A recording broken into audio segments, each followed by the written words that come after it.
گلوں میں رنگ بھرے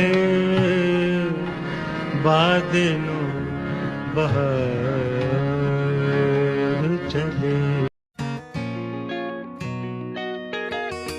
ریڈیو پاکستان کے ایک سابق پروڈیوسر انور عنایت ریڈیو پاکستان میں موسیقی کے نئے فنکاروں کا آڈیشن لے رہے تھے.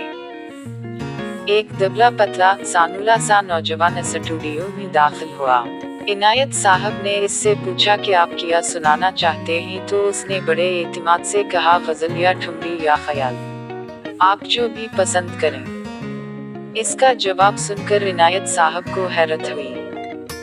بہرحال پہلے اس نے غالب کی ایک غزل سنائی، پہر تانپورہ سنبھالا اور راگ اڈانا کا آلاپ شروع کیا.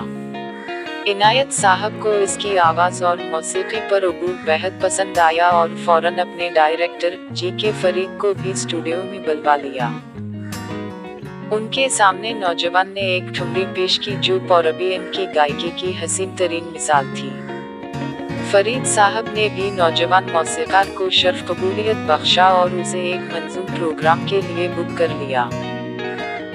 یہ تھا ترقی کے زینے پر اس فنکار کا پہلا قدم جسے دنیا مہدی حسن کے نام سے جانتی ہے.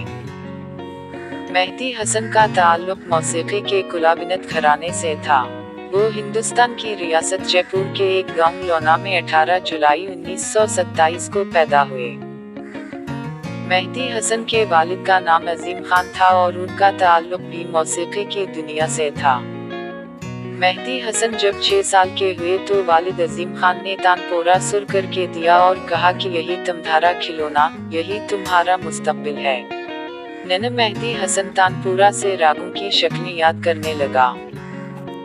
ابتدائی تعلیم اپنے والد عظیم خان اور چچا اسماعیل خان سے حاصل کی. مہدی حسن بچپن سے ہی بہت جفاکش اور محنتی تھے.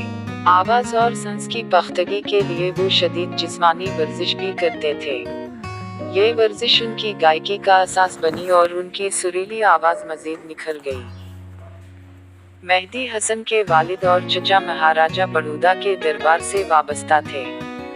انہوں نے انتہائی کم عمری میں مہدی حسن کو اس قابل کر دیا کہ وہ مہاراجہ بڑودہ کے دربار میں اپنے فن کا مظاہرہ کر سکی. مہدی حسن کے فن کو نکھارنے میں ان کے بھائی غلام قادر نے بھی اہم کردار ادا کیا جو لکھنؤ کی موسیقی کی ممتاز درسگاہ کے فارغ التحصیل تھے اور اسی باعث پنڈت کہلاتے تھے. پنڈت غلام قادر کو موسیقی کے علاوہ سنسکرت، ہندی اور اردو پر بھی ماہرانہ عبور حاصل تھا. قیام پاکستان کے بعد مہدی حسن اور پنڈت غلام قادر لاہور چلے آئے، جہاں پہلے انہوں نے فلمی صنعت میں قدم جمانے کی کوشش کی، مگر وہاں خاطر خواہ کامیابی نہ ملنے کے باعث وہ چیچا وطنی چلے گئے، جہاں انہیں سائیکلوں کی مرمت کا کام بھی کرنا پڑا. پھر انہوں نے سکھر کے ایک ماہر مکینک کشن سے کاروں کو ٹھیک کرنے کا کام سیکھا اور پھر تقریباً 300-350 انجن اپنے ہاتھوں سے باندھے. مہدی حسن پیٹ پالنے کے لیے گاڑیوں کے مکینک کا کام تو کر ہی رہے تھے مگر موسیقی سے ان کا لگاؤ جنون کی حد تک برقرار تھا. اسی زمانے میں انہوں نے ریڈیو پاکستان کراچی میں موسیقی کے پروگراموں کے حصول کے لیے آڈیشن دیا.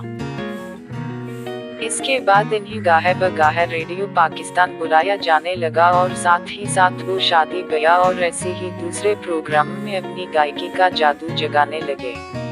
ان پروگراموں میں وہ زیادہ تر طلعت محمود کے گانے سناتے تھے.